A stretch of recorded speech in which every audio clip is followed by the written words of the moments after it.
예, 안녕하십니까. 부동산 학개론을 강의하는 송우석입니다. 자, 2015년 26회 공인중개사 시험 문제 1차죠. 우리가 부동산 학개론 A형 문제 보도록 하겠습니다. 제1과목 부동산 학개론이죠. 자, 26회의 시험 문제, 그 문제 자체가 조금은 작년보다 난이도가 한 중간 정도 됐다라고 보시면 됩니다.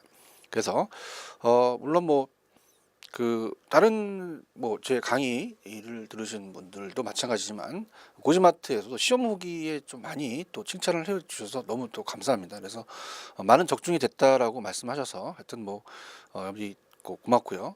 하여튼 그걸 가지고 더욱더 저는 열심히 해서 27회 때는 더 우리 합격할 수 있게끔 더 하도록 하겠습니다. 자, 26회에 또 합격하신 분들은 축하를 드리고요. 혹시라도 불합격하신 분들은 걱정하지 마시고 또 한번 도전을 하셔서 꼭 합격하시기를 바라겠습니다. 자, 그러면 일단은 우리가 문제 분석을 한번 해보도록 하죠. 자, 첫 번째는 이제 26회도 전범위에서 출제가 됐어요. 범위는 우리가 전범위에서 나왔다 이렇게 보고요. 그 다음에 제가 중요 부분이 있다고 말씀드렸죠. 자, 수요 공급이 중요합니다. 자, 수요 공급 파트가 문제가 우리가 나왔었고, 수요 공급이 이제 문제가 얼마가 나왔냐면 4문제가 나왔고요. 그 다음에 우리가 정책 파트, 정책이 5문제가 나왔고, 그 다음에 투자 파트, 투자가 6문제, 그 다음에 금융, 금융 파트가 5문제가 나왔고, 그 다음에 평가 파트가 어떻습니까? 우리가 6문제가 출제가 됐어요.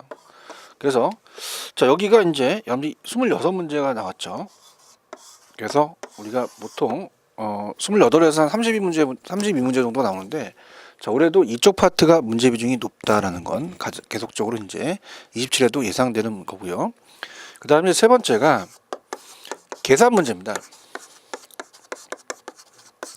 자, 25회 때는 좀 획기적이었죠. 25회 때는 계산 문제가 11문제가 출제가 됐어요. 11문제가. 근데 11문제가 올해는 우리가 7문제로 좀 줄어들었습니다. 그래서 계산 문제가 많이 출제될 거라고 예상을 했긴 했지만 모두 6에서 한 7문제 정도는 이제 예상이 된다 이렇게 보고요. 자, 네 번째는 긍정형과 시험 문제 긍정형과 부정형이 있어요. 긍정형은 옳은 걸 고르시오. 부정형은 틀린 것을 고르시오. 이렇게 되거든요. 부정형.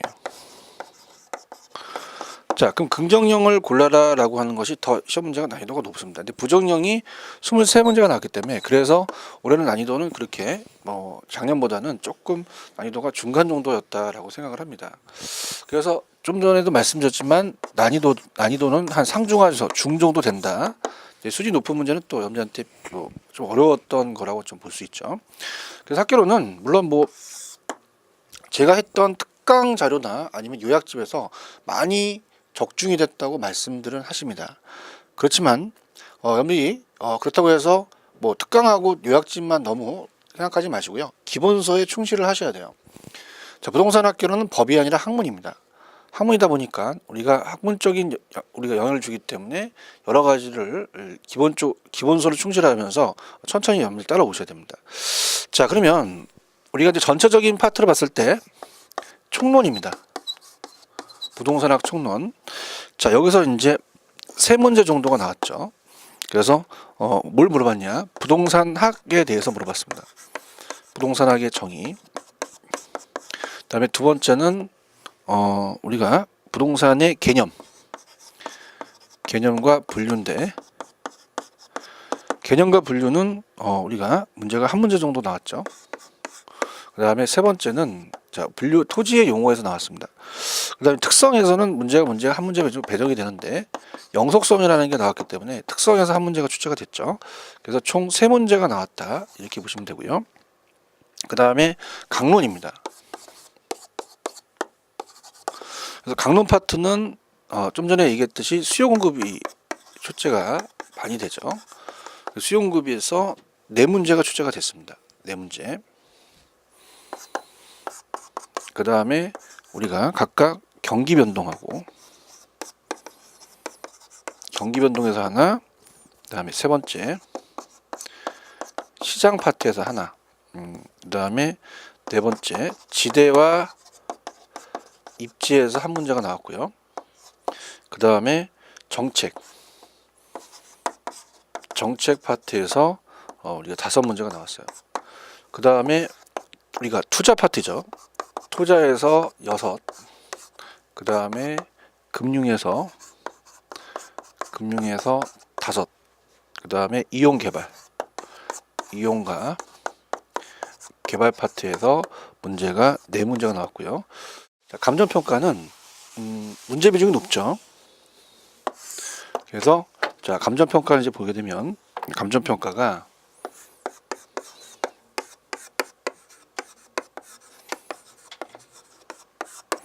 평가론 파트가 6문제가 나왔어요. 그래서 이제 뭐 기초 이론에서는 좀 안 나왔었고요. 그 다음에 이제 어떻습니까? 가격 이론에서 하나가 나왔죠. 가격에서 하나가 나왔고, 그 다음에 세 번째 이제 지역 분석과 개별 분석도 나와야 되지만 여기 좀 빠졌죠. 그 다음에 네 번째가 이제 상방식에서 나왔습니다. 상방식에서 4개가 나왔고, 그 다음에 가격 공시죠. 가격 공시가 우리가 한 문제가 나왔다. 이렇게 정리하시면 됩니다. 그래서 이제 아까도 봤지만은 문제가 높은 쪽 위주로 여기 조금 준비를 하시면 돼요. 자, 그래서 이제 1번서부터 천천히 이제 분석을 하면서 들어가도록 하겠습니다. 갑니다. 자, 내용을 이제 확인하겠습니다.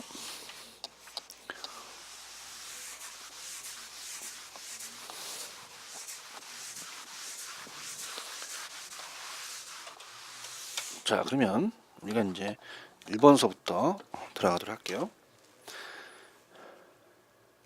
자, 부동산학 총론에서 한 문제가 나왔다라고 얘기했죠. 자, 그래서 이제 일단은 답부터 먼저 확인해 볼게요. 정답은 부동산학에서 가장 설명 중에서 틀린 것은 우리가 5번이 정답입니다. 자, 부동산학의 일반 원칙은 안정성의 원칙이 아니라 능률성의 원칙이 맞아요. 능률성의 원칙. 소유 활동에 있어서 채용을 지도 원리로 삼고 있다는 자체는 능률성이라고 하셔야 됩니다. 활동을 능률화해야 되는 것이 가장 우리가 지도 원리 중에서 일반 원칙에서 가장 중요한 거죠. 그래서 안정성을 능률성이다 이렇게 하셨어야지 맞아요. 그럼 다른 것들은 볼게요. 자, 우리가 과학이라는 것을 우리 부동산과학은 순수과학과 응용과학으로 구분할 때 부동산학은 순수과학이 아니라 응용과학입니다. 순수과학 하면 안 돼요. 응용과학 맞는 지문이고요. 부동산의 연구 대상은 활동과 현상이 있다. 정확하게 맞습니다. 자, 부동산의 접근 방법 중 종합식이라는 게 있어요. 종합식은 법경기죠. 법률, 경제, 기술 3가지 측면의 복합 개념으로 우리가 이걸 종합해서 이론을 구축하는 방법이다. 맞고요. 자, 부동산은 다양한 학문과 연계되어 있다는 점에서 종합학문적 성격을 갖고 있다. 그래서 1번이 정답입니다. 그래서 1번 문제는 부동산학의 정의를 물어봤기 때문에 무난하게 여러분들이 다 맞췄을 거라고 봐요. 그래서 이 문제는 이렇게 어려운 문제가 아니었습니다. 그래서 요거는 이제 좀 쉽게 우리가 풀었을 거라고 좀 보고요. 그 다음에 이제 두 번째 2번 문제입니다. 자, 토지의 자연적 우리가 특성 중 영속성에 관한 설명으로 옳은 것을 모두 고르죠. 이렇게 돼 있죠. 자, 그래서 기억서부터 가시면 토지의 집약적 이용을 한다. 그러면 토지 부족 문제의 근거로 된다는 것은 부중성과 관련되죠. 토지가 제한됐다는 것은. 그 다음에 소모를 전제로 해서 우리가 재생산 이론과 감가상각이 감가수정을 적용되지 않는다는 게 이게 영속성이에요. 그래서 니은번 들어가겠죠. 그 다음에 부동산 활동을 임장활동, 장소에 임해야 된다. 그 다음에 감정평가할 때 지역 분석을 해야 된다는 건 토지가 움직이지 못한다는 거죠. 그래서 부동성과 관련됩니다. 그 다음에 일물일가에 배제되고 하나의 물건이 하나의 가격 법칙이 적용되지 않는다는 것은 다 틀리다는 거죠. 자, 그래서 토지 시장의 상품 간의 완전한 대체가 제약이 된다는 것은 개별성과 관련되죠. 그 다음에 부동산 활동을 장기적으로 배려해야 되고 우리가 토지의 가치 보존율을 우수하게 한다는 오래 간다는 것이 영속성입니다. 그래서 여기서 영속성을 고르라고 말씀드렸잖아요. 그래서 기은하고 미음번이 났죠. 그래서 정답은 니은 미음번을 찾으셨어야 돼요. 그래서 정답은 2번이 정답이다. 이렇게 봅니다. 영세성 오랫동안 쓸 수 있기 때문에 우리 영속성이라는 것이 생기기 때문에 니은하고 미음이니까 우리가 정답은 우리가 2번이 정답이다. 이렇게 봅니다. 그래서 정답은 2번을 체크를 하셨어야 돼요. 그래서 2번이 정답이라는 거. 그래서 문제 비중이 우리가 이제 27에도 이런 식으로 나올 수가 있습니다. 그래서 토지는 자연적과 인문적 있는데 자연적 특성이 더 중요합니다. 그래서 우리가 27에도 이와 같이 시험 문제가 나올 거라고 저는 봐요.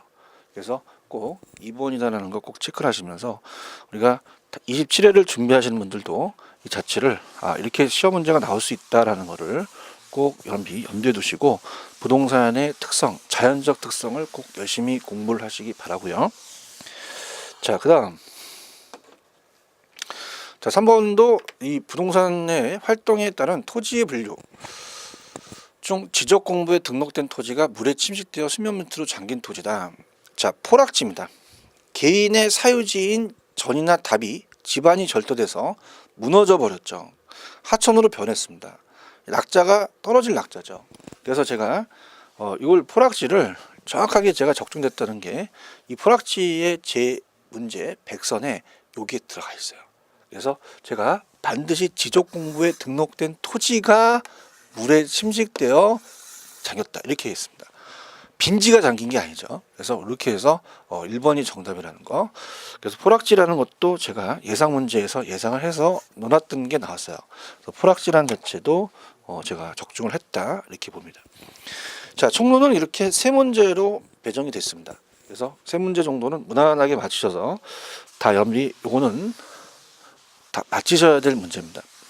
그래서 세 문제는 무난하게 다 맞췄을 거라고 저는 보고요. 우리가 26회 때 보신 분들은 그 다음에 이제 수용급이죠.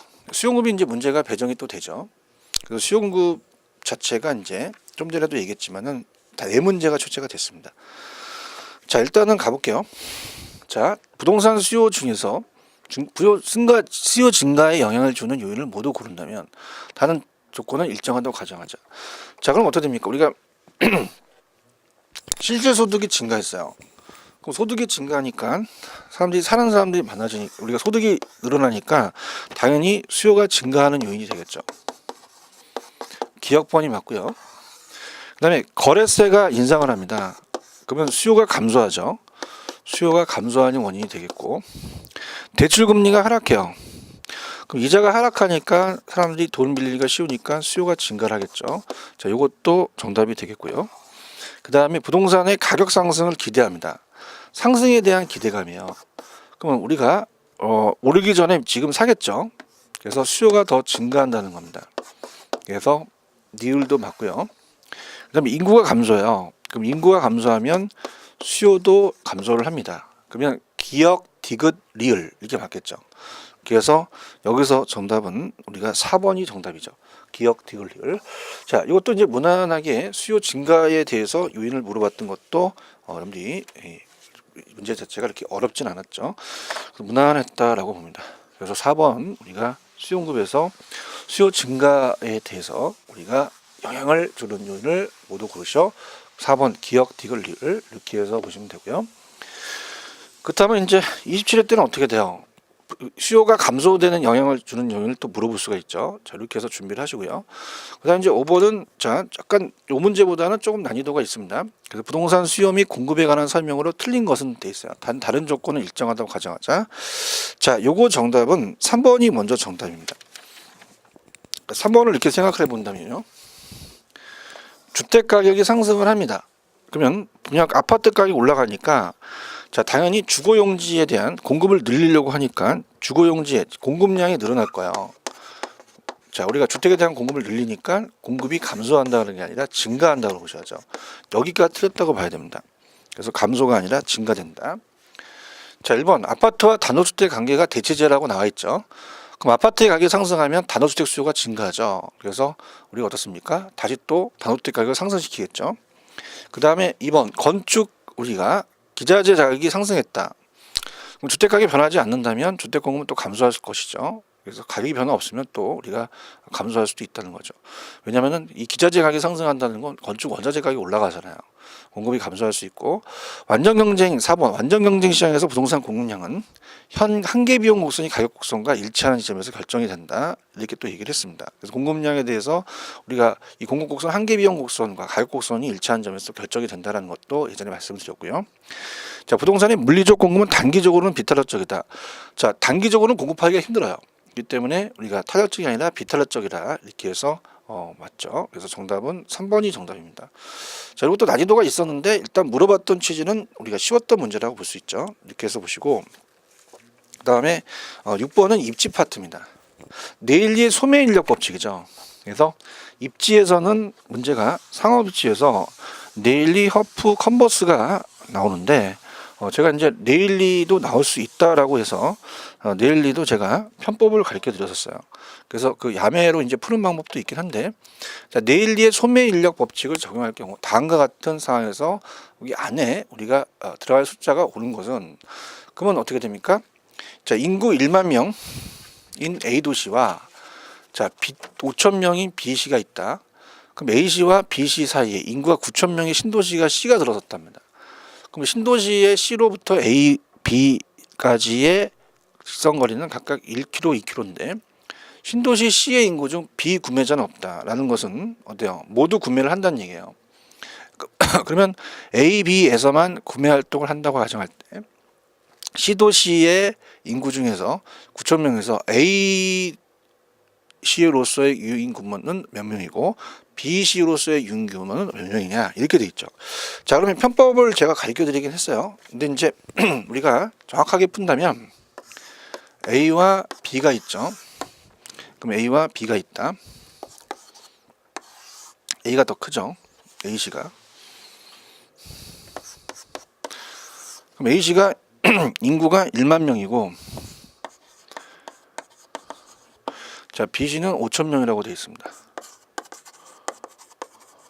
자, 거리가 지금 C가 있는데요. 자, C로부터 자 A까지의 거리는 1km고요. 그 다음에 B까지의 거리는 우리가 2km가 돼요. 1km, 2km가 되죠. 이거 더 멀죠, 그죠? 그러면서 이제 여기가 몇 명이 있냐면, 자, 우리가 9천 명이 있어요. 그 몇몇 명을 우리가 인구를 유인하냐는 얘기죠. 자, 그래서 우리가 유인력이라는 것은, 유인력은 크기에 비례합니다. 그래서 인구에 비례해요. 인구에 비례하고, 그 다음에 거리 제곱에 반비례하죠. 거리 제곱에 반비례한다. 그래서 우리가 만약에 그 A에 대해서 A의 유인력을 봤을 때, 자, 일단은 A의 이제 크기, 자, 그래서 어떻습니까? 크기가 올라가죠. 인구가 올라갑니다. 그래서 인구가 지금 어떻게 돼요? 10,000명이죠. 10,000명에다가 우리가 거리가 1이니까 1에, 자, 지금 제곱이니까 1의 제곱이에요. 그럼 이게 많이 되겠죠. 그 다음에 B에 대한 B의 유인력입니다.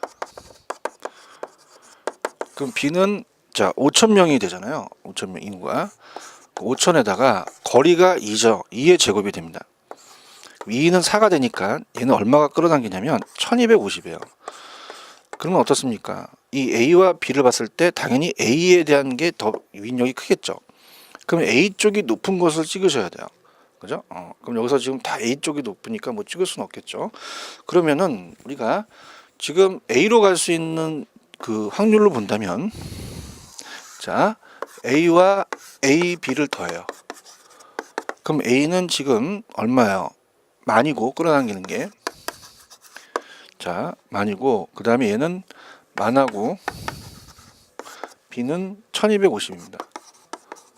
그럼 밑에가 11,250이 돼요. 자, 그럼 소수점으로 본다면 0.8888 얼마 나와요. 그죠? 그러면 우리가 반올림을 한다면 0.8888 나오기 때문에 8, 9 이렇게 해서 우리가 88.89 이렇게 됩니다. 퍼센트가. 그러면은 자, 여기 9,000명에다가 우리가 88.89를 곱해버려요. 그죠? 그러면은 9,000명에서 88.89를 곱해버리면 8,000 정도가 떨어집니다. 그럼 우리가 A에 갈 수 있는 인원은 8,000이 되고요. B는 1,000이다. 이렇게 떨어져요. 근데 제가 야매로 이렇게 한다 그랬어요. 이렇게 하면 생각이 드실 거예요. 인구에 비례합니다.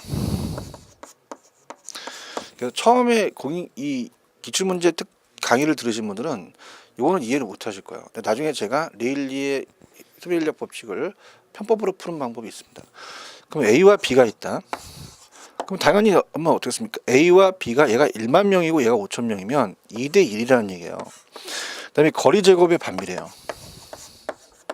반비례. 그럼 거리는 바꾸라 그랬어요. 자, 지금 1km, 2km니까 자, 어떻습니까? 2km, 1km가 되는 거죠. 바꾸니까. 여기다가 제곱을 한 다음에 요게 곱하는 게 유인력이에요. 그럼 어떻습니까? 2는 4잖아요. 그럼 4이 8이니까 8대 1이라는 얘기죠. 자, 그래서 9,000명을 낸 이유는 뭘까요? 자, 9,000명에서 우리가 8대 1이라는 건 8과 1을 더하면 9가 됩니다. 그래서 우리가 어떻습니까? 그래서 8,000, 1,000 이렇게 나눈 거죠. 그죠? 9분의 8, 9분의 1이니까 이렇게 해서 낸 거죠. 그래서 정답은 5번이다. 그래서 이것도 제가 시험을 염리 수업을 보시면 이거는 분명히 8,000명, 9,000명이니까 8대 1이라는 게 나오니까 요게 빨리 푸는 방법이에요. 그래서 5번이 정답이라는 거 그렇게 꼭 기억을 하시고요. 그래서 6번은 제가 항상 얘기했던 그 계산 문제, 이거는 이제 오리지널로 푸는 방법이고 또 편법을 이용해서 야매를 이용해서 푸는 방법도 적중이 됐습니다. 그래서 이 수강생분들이 많이 적중을 했다라는 얘기입니다. 그러니까 저도 뭐 기분이 좋죠. 이렇게 시험에 나왔다는 자체는 제가 했던 거에서 우리가 나왔으니까 어느 정도 저도 보람을 느끼면서 우리가 할 수 있어요. 자, 그다음에 이제 시험에 좀 어렵게 나왔던 게 이제 수용급이죠. 그래서 이제 A 지역의 오피스텔의 시장 공급량은 QS다. QS가 이제 공급량입니다. 3P이고요.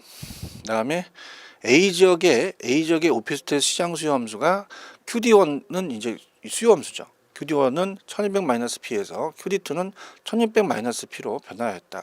이때 A 지역의 오피스텔 시장의 균형 가격이 변하는 단 P는 가격, Q 우리가 D1과 QD2는 수요량이 다른 조건은 일정하다고 가정하자. 자, 그러면은 자, 이거는 여러분 어떻습니까? 우리가 일단은 이렇게 보시면 돼요. 지금 그 공급량이 QS는 3P라는 얘기죠. 그러면 자, 이거는 그래프를 한번 그려볼게요. 자, 이것도 제가 19회 때 나왔기 때문에 예상 문제에 넣었던 문제입니다. 이게 나올 수 있다라는 얘기죠. 그래서 공급하고 수요가 있어서 자, 이런 얘기를 했습니다. 자, 가격하고 양이 결정이 되는데요. 자, 지금 어떻습니까? 여기 상황에서 자, QS는 우리가 3P라는 자체는 공급은 일정하다는 얘기예요. 그럼 공급은 일정한 상태에서 자, 지금 함수가 QD1에서 QD2로 움직였습니다. 이렇게 돼요. D1에서 D2거든요. 그래서 P1, Q1이 이제 초과 수요가 되니까 가격이 상승을 하고요. 2로. 그 다음에 얘도 Q2로 움직인다는 얘기예요. 자, 그런다면은 자, 지금 요거를 어떻게 알았냐 이렇게 보면요. 자, 분명히 제가 얘기했습니다. QD1은 1200 마이너스 P고 그 다음에 QD2는요 1600 마이너스 P면서 제가 기출문제는 항상 이 뒤에 P는 똑같이 나온다고 말씀드렸어요. 그 상태에서 요 숫자가 움직이면서 어떻습니까? 숫자가 높아졌거든요. 그러면 수요가 무조건 증가라는 얘기예요. 그러면 가격이 상승 쪽에서 맞출 수 있었어야죠. 다른 것들은 찍으시면 안 됩니다. 그래서 둘 중에 정답이 됐던 거죠. 그죠? 그래서 이제 여러분들이 어떻습니까? 일단 직접적으로 한번 대입을 해보면 자, QS라는 아까 3P는 똑같아요. QS 3P는 자, 그래서 이걸 갖게 합니다. 그러면 넘어가시면 4P가 되고 1200이 되니까 P는 원래의 가격이 300이었다는 얘기예요. 그러니까 원래 가격이 300에서 얼마가 상승해서 얼마만큼 상승했냐는 얘기죠. 그러면 이거와 이걸 같게 만들면 1600에서 P는 3P가 되니까 1600은 넘어가시면 4P가 돼요. 그 P는 400이 되잖아요. 그러면은 300에서 400으로 상승했다는 얘기죠. 그럼 얼마만큼 상승했냐면 100만큼 상승한 거죠. 그래서 정답은 4번이 정답이다. 이렇게 염려 체크를 하셔야 됩니다. 그래서 이것도 제가 푸는 방법을 또 요령을 가르쳐 드리면서 자, 요거 문제 나올 수 있습니다 라고 했던 계산 문제였습니다. 그래서 또 적중이 됐고, 자, 그래서 이제 7번은 그렇게 해서 수용급이 됐고요. 자, 8번도 이제 우리가 그 수요와 공급과 연결되는 부분에서 거래세 인상에 대해서 얘기를 했는데요. 그래서 수요 공급이 이제 정책과도 관련이 되죠. 그래서 이제 우리가 7번 문제는 뭐 계산 문제였지만 그래도 기출하고 거의 유사했었기 때문에 그래서 아무리 공부만 조금 하셨어도 풀어나갈 수 있었을 거라고 저는 믿고요. 그 다음에 이제 뭐 8번 문제가 약간 좀 어려웠던 문제지만은 그래도 내용을 볼게요. 주택 구입에 대한 거래세가 있습니다. 인상에 따른 경제적 후생의 변화로 틀린 것은 이렇게 돼 있죠. 자, 우상향하는 공급 곡선과 우하향하는 수요 곡선은 그렇게 큰 의미는 없어요. 생긴 모양이죠. 다른 조건은 일정하다. 그래서 이렇게 보시면, 자, 일단은 답은 5번이 정답인데 첫 번째부터 갈게요. 자, 우리가 수요 곡선이 공급 곡선에 비해서 탄력적이라는 것은 수요가 더 유리하다는 얘기예요. 그럼 수요자에 비해 공급자 부담이 더 커지겠죠. 공급 곡선이 수요 곡선에 비해서 더 탄력적이다. 그럼 공급이 더 탄력적이에요. 그럼 공급자에 비해 수요자 부담이 커지겠죠. 수요자가 실질적으로 지불하는 금액이 상승함으로 소비자 잉여는 감소한다. 자, 이거는 무슨 말이냐? 자, 이렇게 볼게요. 자, 예를 들어서 이 거래세라는 게 수요공급 서로 나누어서 이제 부담하면 수요자 공급자 모두 불리해집니다. 그래서 경제적 순손실을 발생한다 이렇게 얘기하는데요. 자, 이렇게 볼게요. 가격과 양이 있으면 자, 공급과 수요에서 균형을 이룹니다. 그래서 만약에 칠판주기 가격이 1,000원이라고 봐요. 그럼 10개를 구매하고 있었는데 정부가 세금을 이제 부과시킵니다. 그래서 공급자한테 부과시키게 되면 공급 곡선이 좌상향 이동을 해요. 그럼 이만큼 우리가 세금을 100원을 부과시켰어요. 세금 부과.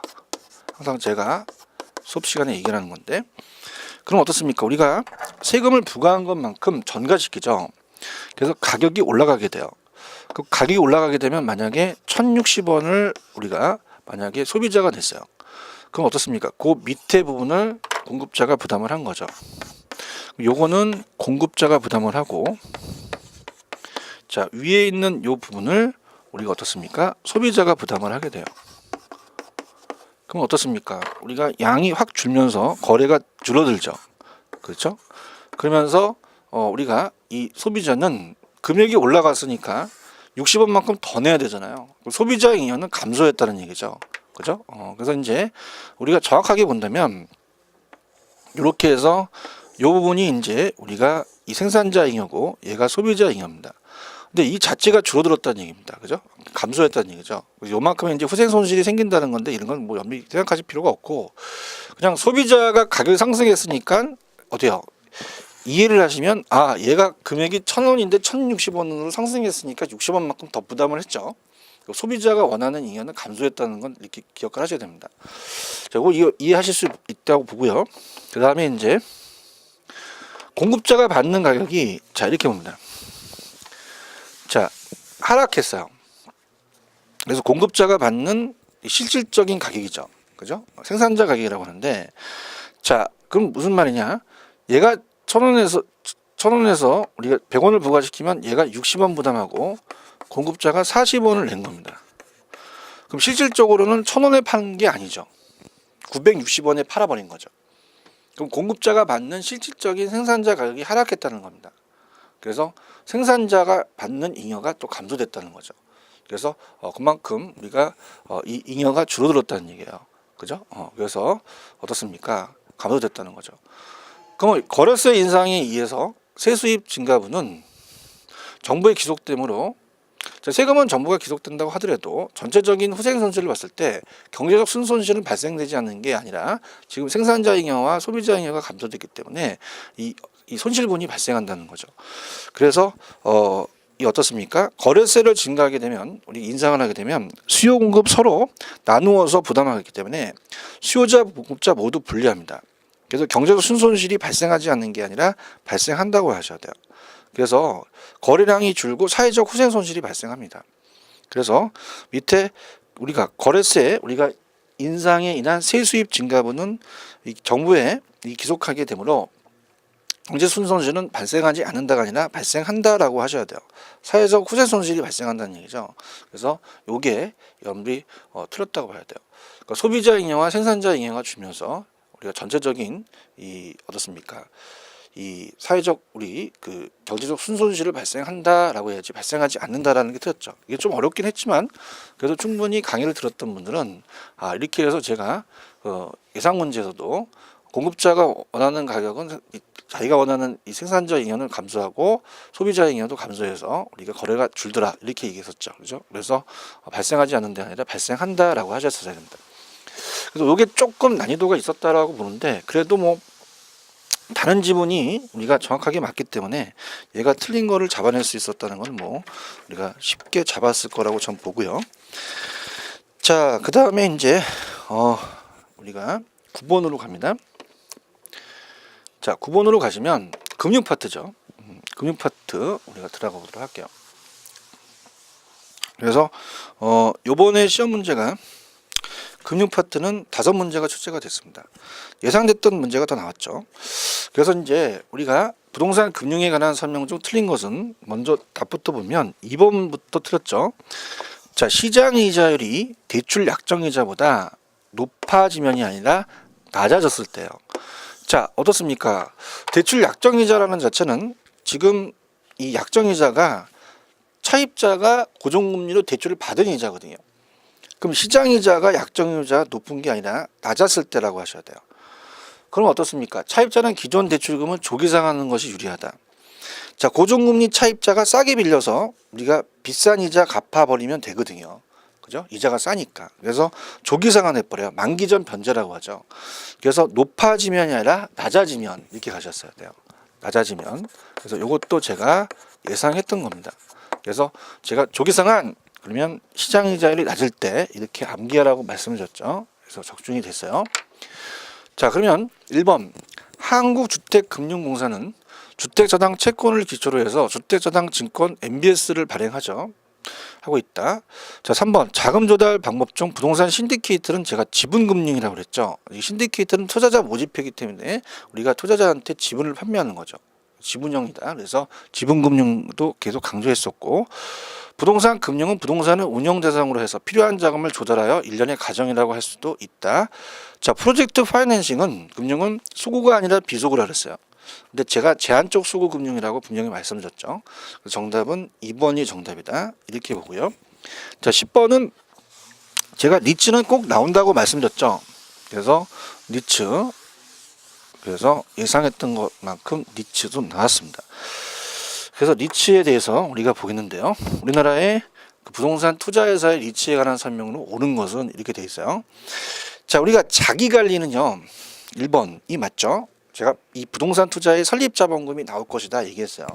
당연히 5억이 아니라 10억으로 상향 조정됐죠. 그래서 요게 이제 답이 된다라는 거.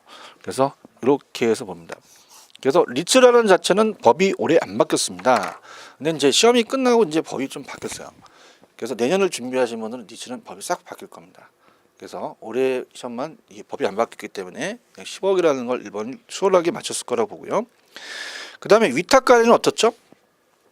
부동산 투자의 설립자본금은 얘는 3억이 아니라 5억이 되죠. 5단이에요. 얘는 무조건 제가 5단이라 그랬잖아요. 5억이며 그 다음에 영업인가 후 6개월 이내 우리가 30억이 아니라 50억이죠. 그래서 5억, 50억 이렇게 해서 바꿔주었어야 되고요. 그 다음에 부동산 이 자기관리 투자회사와 기업구정 부동산회사는 실체형회사의 형태로 운영된다. 자, 어떻습니까? 우리가 여기서 이제 계속 강조됐던 거였는데요. 자기관리는 직접 자기가 관리해요. 그 때문에 실체형입니다. 실체형. 상근 임직원이 있죠. 근데 위탁 관리하고 부도난 회사 사들이는 기업 구조조정은 자, 얘네들은 명목입니다. 자산관리회사한테 위탁을 하죠. 페이퍼 컴퍼니예요. 그 때문에 실체형이 아니라 제가 명목형이라고 말씀을 드렸어요. 그래서 우리가 여기서 이제 틀린 거를 잡아내면, 자, 위탁 자가관리 부동산 투자는 실체형 회사가 맞습니다. 근데 기업형 투자회사는 실체가 아니라 명목형이죠. 이게 틀렸다고 봐야 되고요.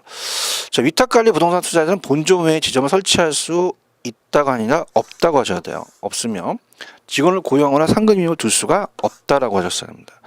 그다음에 부동산 투자회사는 금융기관부터 자금을 차입할 수도 있죠. 차입 사채 가능합니다. 차입할 수 있다라고 하셨어야죠. 그래서 이렇게 여러분이 꼭 체크를 하셔서 정답은 1번이다. 이렇게 정리해 두십니다. 자, 금융 이렇게 해서 우리가 정답은 1번이고요. 11번도 예상했던 겁니다. LTV와 DTI는 제가 분명히 한 문제 정도 배정이 된다 그랬잖아요. 그래서 LTV와 DTI도 문제가 하나가 나오죠. 그래서 LTV와 DTI도 문제가 한 문제가 나왔습니다. 그래서 이제 보겠는데, 자, LTV와 DTI를 가지고 담보대출 인정에 대해서 우리가 이 LTV 담보 인정 비율과 이 DTI 총무채 상환 비율, 총무채를 상환할 수 있는 능력을 가지고 돈을 빌려준다는 거죠. 연소득을 보고. 자, 그러면 어떻습니까? 우리가 제가 분명히 말씀드렸지만은 LTV가 더 빠르다 그랬어요. 그럼 LTV를 구하고 LTV가 금액이 나오면 그보다 큰 걸 선택하면 안 되고, 시간이 없으면 LTV를 잡아라라고 했을 거였어요. 그래서 11번은 주택담보대출을 희망하는 A의 소유주택 시장 가치가 3억입니다. 연소득이 5천이죠. 다른 문제가 없다면 A가 받을 수 있는 최대 대출 가능 금액은 얼마냐? 단 주어진 조건에 한한다. 자, 어떻습니까? 일단은 LTV로 구하는 금액과 DTI를 구하는 금액이 있으면 이 둘 중에서 적은 금액을 선택합니다. 근데 제가 분명히 말씀드렸지만 LTV가 더 빠르다 그랬어요. LTV가. 그래서 담보 인정 비율을 봅니다. 그럼 LTV로 간다면 담보 가치에 대해서 돈을 빌려주는 거죠.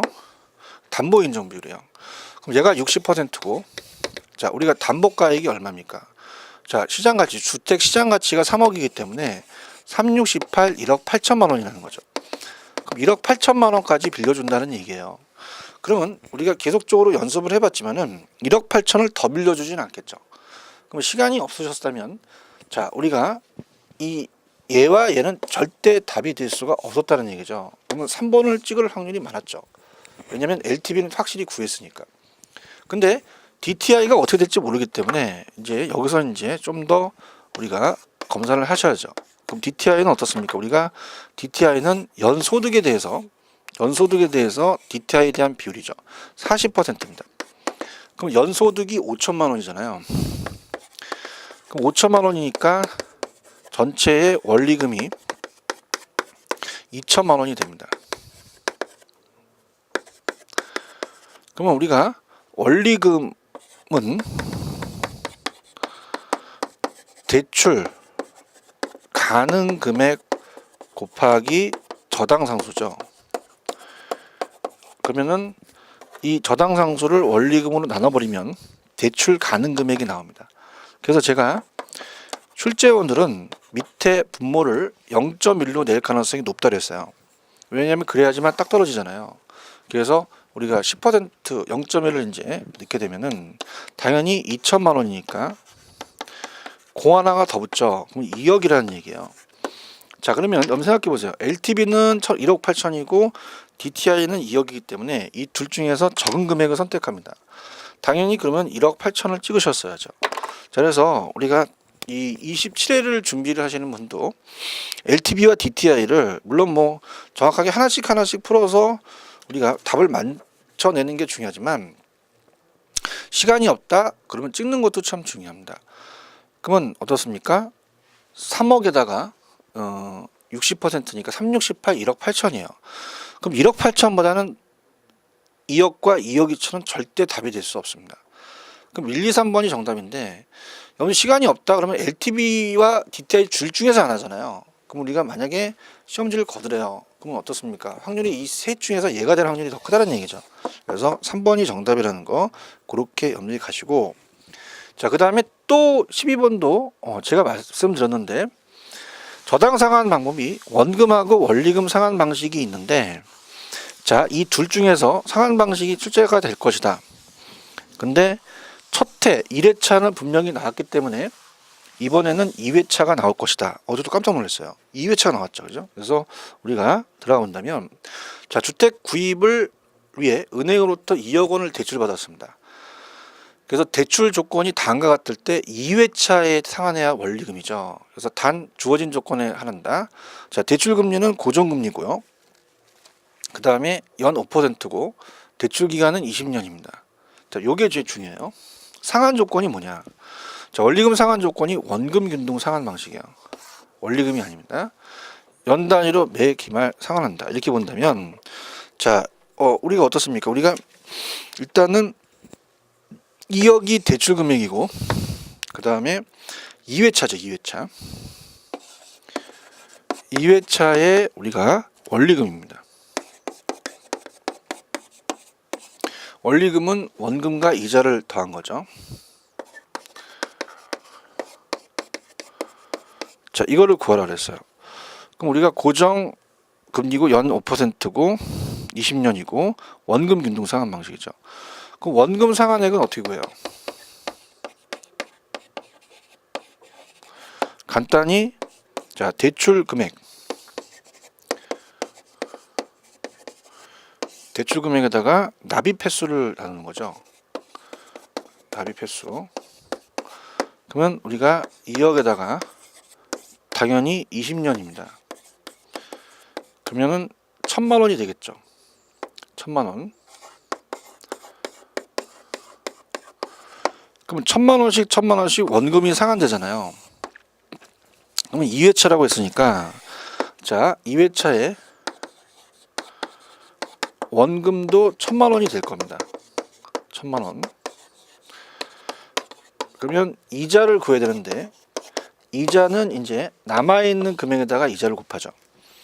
그러면 우리가 2억에다가 1,000만 원을 갚았어요. 그죠? 우리가 1,000만 원을 갚으니까 2억에다가 1억 9천이 되는 거죠. 우리가 1억 9천만 원이 됩니다. 여기다가 5%를 해야 된다는 거예요. 그러면 우리가 어떻습니까? 이걸 계산하면 950만 원이 나오죠. 그럼 이자가 950이 된다는 겁니다. 그럼 1,000만 원과 950을 더하면 되죠. 그럼 1,950이다. 이렇게 됩니다. 그래서 우리가 이것도 제가 예상했던 문제였어요. 그래서 분명히 원금과 원리금 균등 상환 방식이 나오지만 2회차가 나올 것이다 라고 예상을 했습니다. 나왔죠. 그래서 우리가 다시 가면 2억을 몇 년 상환이에요? 20년 상환이다. 그러면 1,000만 원씩이 원금이 되고, 원금은 2회차도 원금이 1,000만 원이 되겠죠. 근데 이자는 어떻습니까? 1,000만 원이 1회차에 상환이 됐으니까 2억에서 1,000을 빼면 1억 9천이 됩니다. 5%가 되니까 950만 원이 되죠. 1,950만 원이 된다. 정답은 4번이 정답이다. 이렇게 체크를 하시게 됩니다. 자, 그래서 금융 파트는 이렇게 해서 우리가 나온 문제가 어떻게 돼요? 5문제 정도가 나왔다. 이렇게 보시고요. 그 다음에 이제 13번은 경기 변동은 오히려 좀 쉽게 출제가 됐습니다. 그래서 경기 변동에서는 한 문제에서는 한 2문제 정도가 배정이 돼요. 그래서 우리가 자체적으로 한 문제에서 2문제가 배정이 되는데, 어떻습니까? 경기 변동에서는 거미집이 나와야 됐는데 거미집이 출제가 되지 않았죠. 그래서 이제 이번은 피한 것 같아요. 그래서 경기 변동은 한 문제가 나왔는데, 자, 부동산 경기 변동에 관한 설명 중 틀린 것은, 자, 일단 답부터 볼게요. 답은 3번이죠. 그래서 일반 경기 변동에 비해, 자, 정점이 높습니다. 저점이 깊죠. 그럼 진폭이 작은 게 아니라 진폭이 크다라고 했었어야죠. 그래서 작다가 아니라 크다라고 했었습니다. 그 다음에 1번 부동산 시장은 일반 경기 변동과 같은 회복, 상호하에다 그랬죠. 그래서 4가지 국면 외에 안정시장이라는 국면이 있다. 맞고요. 부동산 경기 변동 국면은 공실률, 건축 허가 건수, 거래량 등으로 확인할 수가 있죠. 그래서 우리가 요거에 따라서 이제 움직일 수가 있는 거야. 그 다음에 4번 순환적 변동은 우리가 상호하해라는 순환이 있지만 계절적 변동, 무작위적, 불규칙, 우발적 변동 등의 모습이 또 나타나기도 합니다. 그래서 계절적 변동, 무작위적 변동 요거는 비순환적이 되겠죠. 자, 상향 국면은 올라갑니다. 그럼 직전 회복 국면의 거래 가격은 새로운 거래 가격이 하한선이 되겠죠. 과거는. 그래서 이렇게 해서 여러분들이 정답은 3번이 정답이다. 이렇게 해서 무난하게 나왔다고 봅니다. 됐습니다. 이렇게 하고요. 자, 우리가 14번서부터는 제가 조금만 쉬었다가 14번으로 들어가도록 하겠습니다.